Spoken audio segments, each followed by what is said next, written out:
Hello, thank you for joining me in my craft room today. I wanted to show you just this really elegant, card, or you can make it into an invitation, or just really beautiful stationery, anything. What I did to make this beautiful thing. So, my digital studio is a fantastic program that Stampin Up has, where there's tons of digital papers, digital kits, clip art, all kinds of, the stamps, and you can use all the beautiful ink colors that we have. You can make all those little stamps that color and then arrange it on a page, and you can either arrange a finished product or just do slap a bunch of different things, cut them out, and decorate your cards or scrapbook pages or 3D objects, that way. So I took one of the paper patterns from my digital studio and just printed it up. And then to take out the frame, because obviously I wanted just, the elegant, to make it look like this, I just sliced it here. So I actually sliced it at the 5.5 point. I thought that would look really, really nice. So I just did that. So I've got my piece here. And then I went ahead and scored it if you go to the 10 and then go in just 1, so it's not a quarter in, it's like an 1/8 in, so I guess it's 9 7/8, and I scored there. And then I also scored right at the 4.5 mark. So do that really quick. So we've got that. I also cut out a piece of the sky blue, and that is going to be at the 5 1/4 by 5, actually, or is it 5 and 1 little line? Oh, by 5 or 5 and 1 little line. Me and my little lines here and there. Really sorry about that. I don't know how that always ends up happening, but it does. So so we've got these. And as you can see, I've got my big shot out today, so we're going to be using that. I'm very excited to show you some fun things you can do with that. So we're just going to fold this really quick. And I think this honestly looks beautiful just like this, or even like this.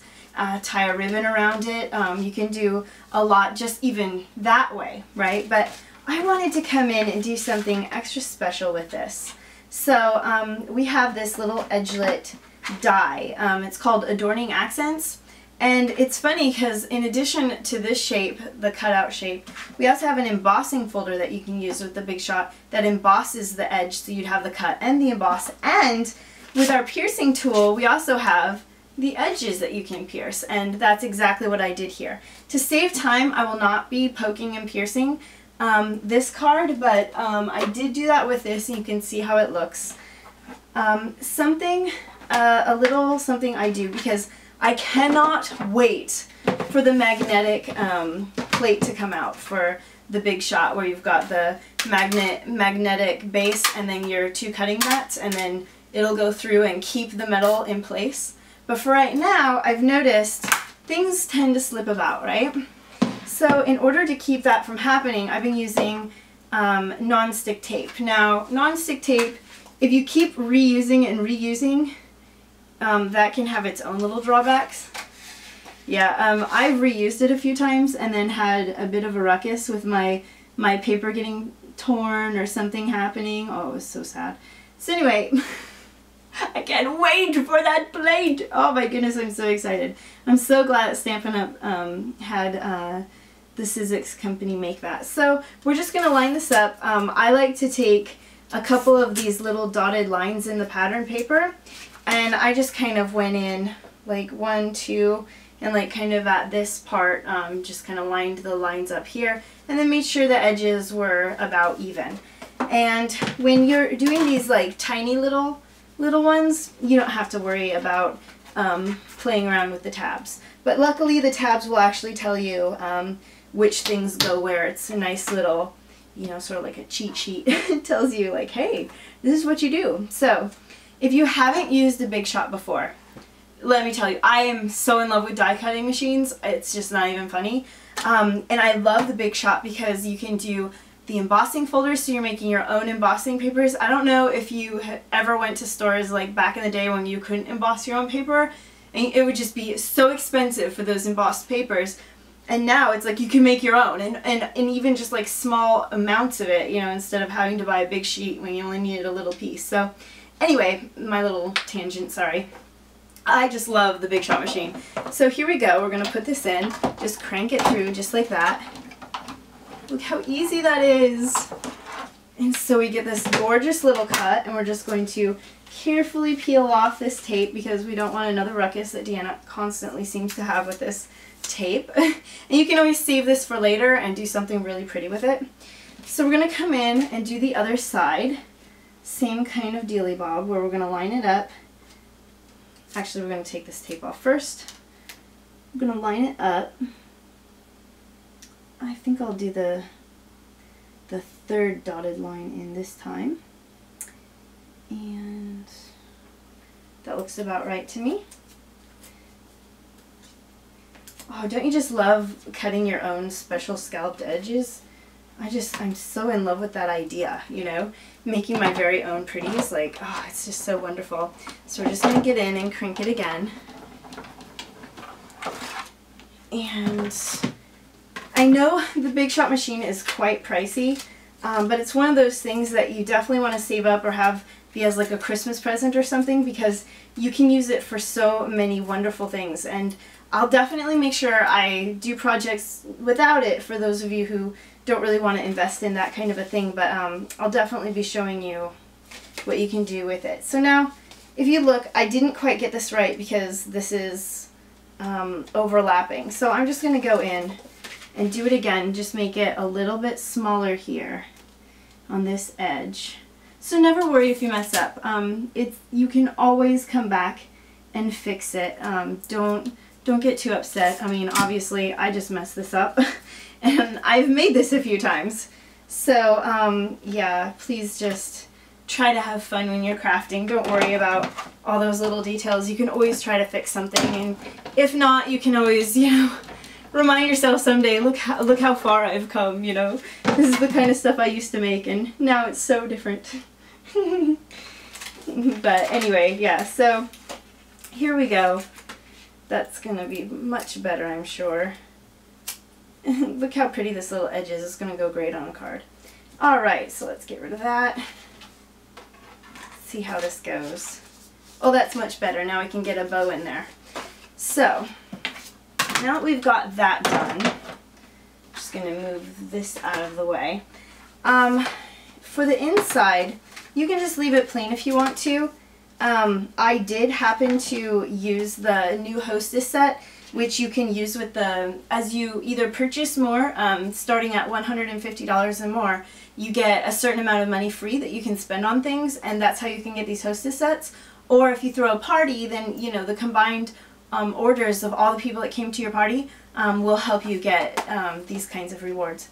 So I used just half of this swirly thing, and to get this accurate, you know, I came in and I actually used the Stampin' Up because I didn't want it to be all crazy and all bad, so I thought, you know, this is a good time to demonstrate the Stampin' Up. So let's put this aside really quick. So what you're going to do is you lay this plush so that this sets right in the corner. We're just going to put that down and find our stamp wherever I slapped it. So I've got the Swirly Bob stamp and getting my Early Espresso ink out. And I'm just going to get that all inked up really well. Then I'm going to lay this directly, like hitting right in this corner perfectly. And then straight up and down. Well, not really up, just down. Sorry. And now you've got your little stamped image. Oops, I smudged it. So we're going to start all over again. I just like to use a Stampin' Mist and just a paper towel and wash that right off. It comes off really easy.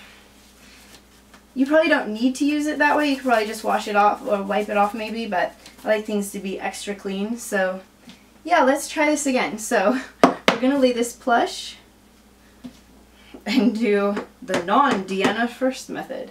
So down, press, much better. Alright, so now we've got our image, and we're going to take our beautiful little, what is it, sky blue, and I just wanted it to be a border on the top. So what I came in and did, I put it right in the middle, so just right in the middle here. So now I'm going to hold this tight so that I can put the Stamp-A-Majig right there. Now I'm going to be holding the paper in place, coming in, and just going down. If I've done this right, it'll line up right. And I didn't. It crooked smudged. Okay, so we'll try the other side of the paper and see if we can get this right. Here we go. There we are. That should be good.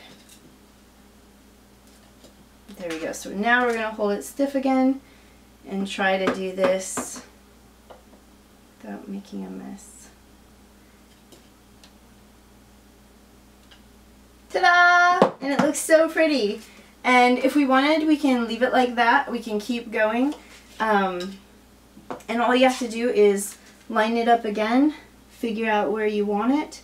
Say like right here, get the dots lined up, put the Stamp-A-Majig here, and then you're going to go in. And even though the paper is way over there, because you lined it up with the Stamp-A-Majig, it's going to go perfectly right there. And I just stamped my mat. Oops.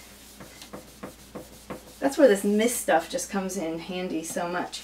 So here we go. I'm going to try one more time and just line this up just so.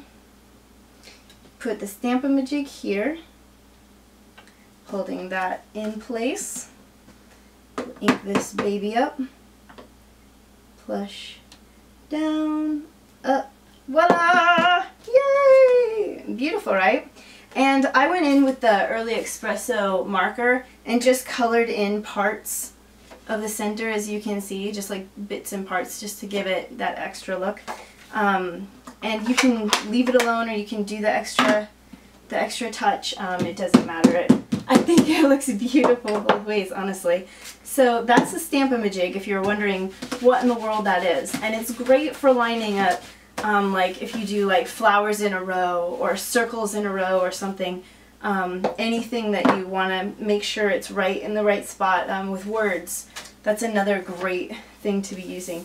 So then I came in and actually used a retired punch for this one, like an oval thingy, but I'm just going to go in and we're going to use just a regular hole punch real quick. And like I said, I did the dots along the thing, and I think that just looks so pretty. And I'm just going to try to measure that about right.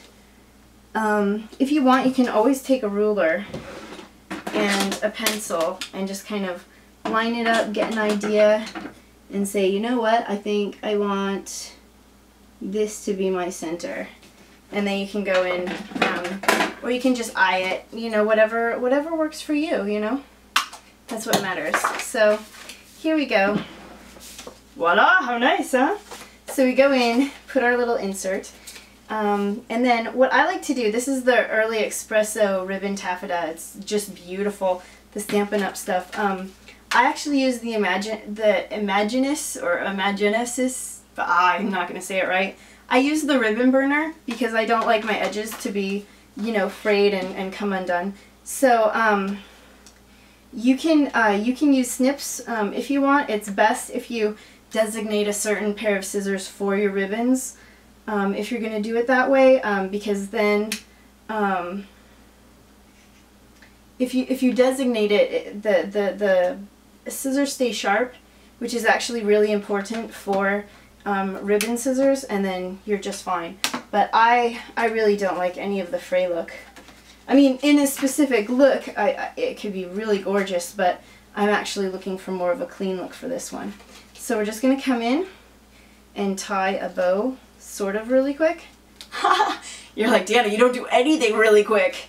But I never want to not show you guys something just because I'm afraid the video will be too long, because I feel like, you know, that's part of, you know, learning the coolest stuff. Can actually take some time sometimes, but once you learn it, you can just go crazy with it and have so much fun.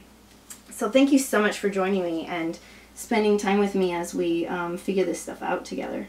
I really love this kind of stuff. So we're going to tie that bow, and how cute is that, right? So never be afraid to explore, try new things, especially with, you know, the My Digital Studio papers and the Big Shot machine and everything else. So if you need any of this stuff, you can go on my site. There will be a shop now, and you can go have fun and shop and get some cool stuff. And I hope you'll come back, and I hope you'll watch my other videos and have a great time. Have a great day. Bye.